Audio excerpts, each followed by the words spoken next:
Welcome to PrepsNet Coach Speak with Corner Yellow Jackets head football coach Trent Campbell, powered by Campus Traditions.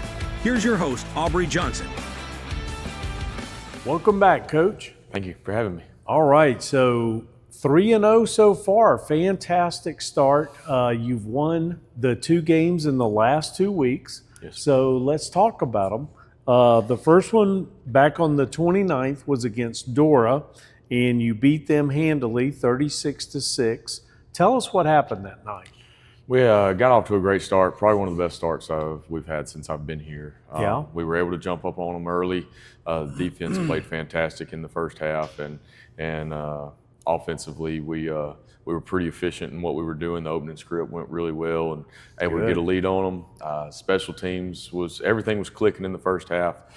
Really challenged the kid. We were up 29-0 at halftime. Oh, wow. And really challenged the kids to come out and show even more focus than they did in the first half and the second half, and that just didn't happen. Oh, goodness. So an area for us to grow, and Dora did a great job. I think their kids played harder in the second half than they did in the first half. I think they were a little bit shell-shocked in the first, and they really fought in the second half and ended up being able to grind out a 36-6 victory. Really good for the kids, really good for the community. It means a lot to folks around here. Good. So then last Friday, you hosted and beat Wenonah 28-13. What happened that night? Really had to fight for that one. I think Wenonah's a pretty good football team. Right. We won't know until we get to the end of the region, how important that game was, but I got a feeling that one's going to be really, really important when we get down to playoff time. As far as, whether we make the playoffs or whether we win a region or whatever the case may be. Sure. I think Wenonah can continue getting better and better and better each week and cause a lot of problems for a lot of teams in our region. But it was 6-5 at halftime, strange score. Yeah. Defensively, we gave up a couple big plays, but we really settled in, and I was proud of the way the kids played. Good. Offensively, full credit to Wenonah's defense. No one had scored on them yet this year. And we had to, we found ourselves in the second half, played a little better in the second half. We created a couple of turnovers defensively during the game, and that's something that we want to keep doing. I don't know if it was our depth or whether we just executed a little bit better in the second half, but we were able to score a little bit on them in the second half and take that game over late. Right. I know it shows that we won by 2 scores, but it came down to probably the last 5 minutes of the game. Okay. Being able to take that one over. Gunner Wright made a huge play on a 4th and 8 from the 36-yard line. We decided to go for it and try to win the football game, and he came down with a great catch off of a good throw from Keaton, and it was a fun little play that folks will remember for a long time around here. Yeah. Very good. Well, you mentioned that play and the player. Tell us who else played well. You've had some good performances, I'm sure, over the last 2 weeks. Start with the offense. Who shined on that side of the ball? It all starts with Spencer Unruh. Okay. He's running for well over 100 yards a game right now, and he's the guy. I think we mentioned it earlier in an interview.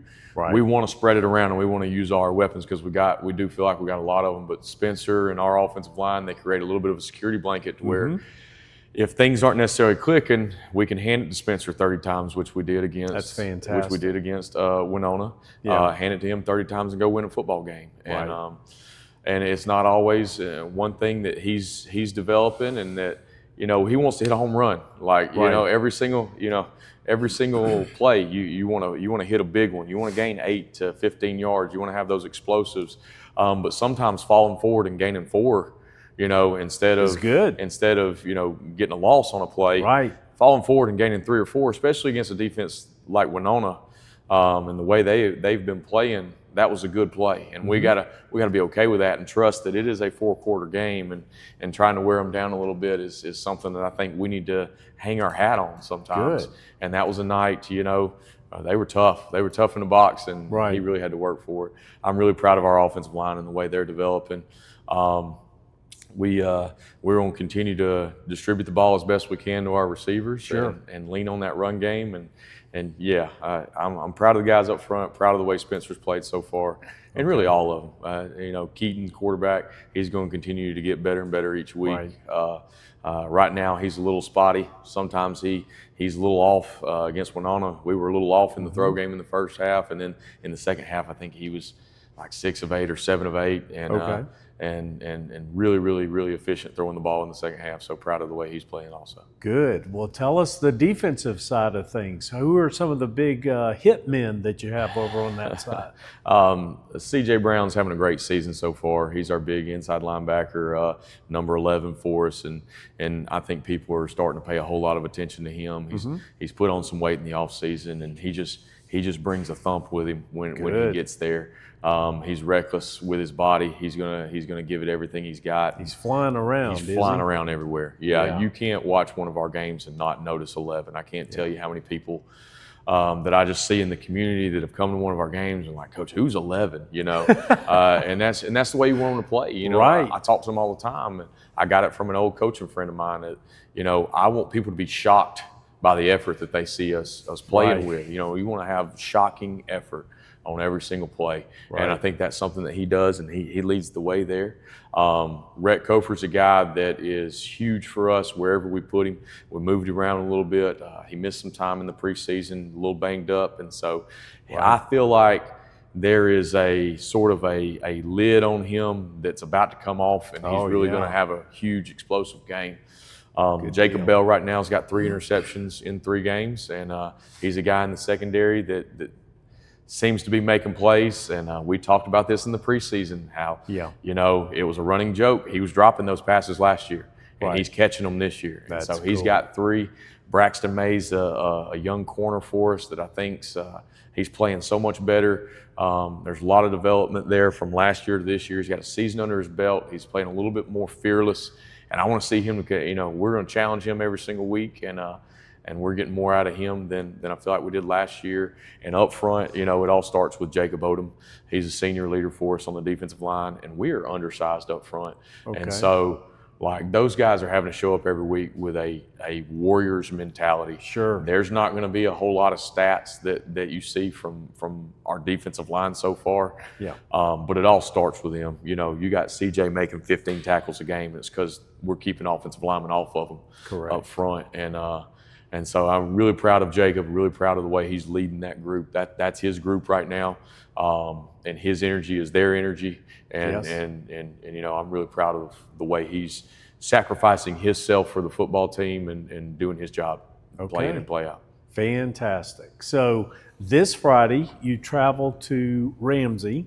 Yes. And Coach, right now they're 0-3. So they're struggling a bit. What do you expect to see from the Rams? They're a really good football team. Okay. I mean, if you started a state tournament right now, the 0-3 teams, they're going to go win it. Right. I would say they're the best team in the state that hadn't won a game yet. They lost the first week to Parker, and we all know what Parker's been doing lately. Yes. And that game's really tight at halftime, and it got away from Ramsay in the second half. But they're right there with, you know, what most folks would consider one of the top 2 or 3 programs in the state right now. They're right there with them at halftime, and it sort of got away from them. Then they play Clay Chalkville, and good Lord, Clay Chalkville looks incredible on film. I don't know that anybody wants to play Clay right now. Like they look fantastic. And yeah, all credit to Coach Floyd and what he's doing over there. And then they lost a tough one to Briarwood, and that Briarwood game was interesting. I think that's, you know, I think them and Briarwood are 2 of the better teams in 5A. Briarwood's still finding themselves. They appear to be getting better every single week. Right. Seen them a little bit against a couple different opponents, and I think Ramsay's getting better every single week. I see a tremendous number of athletes on the field, some great individual players that are starting to play together, and, you know, it's all going to come together for them. If you think about Ramsay's beginning of their season last year, first half of the season, I think they struggled a little bit, and then after they played us, I don't know that anybody scored on them for about 5 or 6 weeks. Wow. And they were blowing people away week in and week out. So I hope it follows that trend. I hope I hope they wait to start blowing people out of the water until after they play us. But there's no confusion on our end for how good they are. They're a fantastic football team. And the results haven't gone their way yet, and that's just sort of the way the ball bounces sometimes, and we're going to have to play at our best. Okay. All right. Very good. So then on the 19th, the following Friday, you actually have a bye.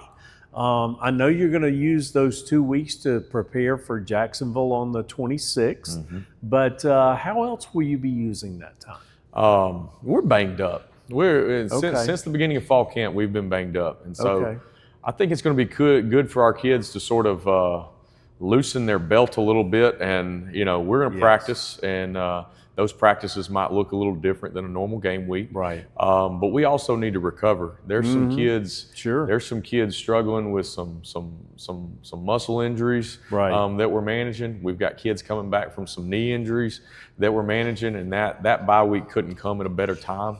Right. I do believe that coming out of that into Jacksonville will probably be the healthiest we've been since the beginning of fall camp. Right. And so that's going to be really important for us to manage that correctly. Work on a lot of mobility in the weight room, continue to work out and trying to gain strength, but also the mobility aspect of the deep, concentrated stretching routines. Do those on a daily basis, and we're going to spend a little bit more time with our junior varsity guys during that week also. They might not get the extra yoga sessions that everybody else is getting, because with us playing so many both ways, the practice schedules look a little different this year, and I do feel like as a staff we're cutting some corners a little bit on our younger guys, and so that's going to be a huge week for them to improve. They'll have a game that week, but even after they play on Monday of that bye week, we're going to really intensively focus on practice with them and invest in those guys, because that's our future. Yeah, for sure. Yeah. Good deal. So that's our show. We appreciate your time, Coach. And as always, we appreciate yours. Join us again in a couple of weeks for another corner edition of Coach Speak.